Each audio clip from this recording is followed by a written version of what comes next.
প্রেমিকাকে 4 দিন আটকে রেখে ফটোগ্রাফার নামিন।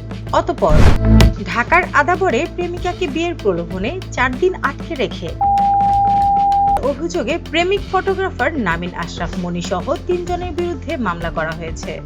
সোমবার 27 জুলাই ঢাকার নারী ও শিশু নির্যাতন দমন ট্রাইব্যুনাল 5-এর বিচারক মোহাম্মদ মনিরুজ্জামানের আদালতে মামলাটি করেন ভুক্তভোগীর বড় বোন রাজিয়া সুলতানা।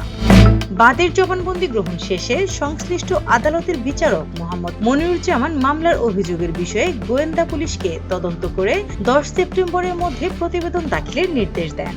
মামলার আসামিরা হলেন ফটোগ্রাফার নামিন আশরাফ মনি, তার বাবা আশরাফ উদ্দিন ও মা শাহনাজ বেগম। মামলার অভিযোগে বলা হয়, বাদীর বোন সাদিয়া ইয়াসমিন 24 মেকআপ আর্টিস্টের কাজ করতেন।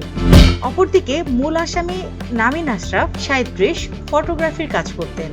2024 সালে একটি প্রোগ্রামের শুটিং এ নামিন ও সাদিয়ার পরিচয় হয়। এভাবে বিভিন্ন প্রোগ্রামের শুটিং এ তারা একসঙ্গে কাজ করতে থাকেন।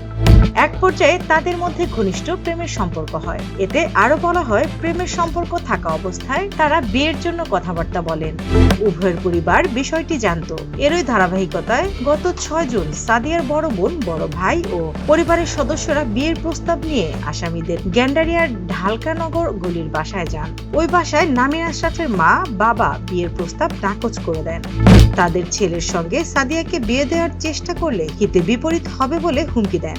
মামলার আবেদনে উল্লেখ করা হয়, গত 10 জুন রাতে নামিন ভুক্তভোগী সাদিয়াকে ডেকে নিয়ে আদাবরের শেখেরটেক 12 নম্বর রোডের একটি ভবনের 2য় তলায় তার নিজস্ব ফটো স্টুডিও ফ্ল্যাটে নিয়ে যান।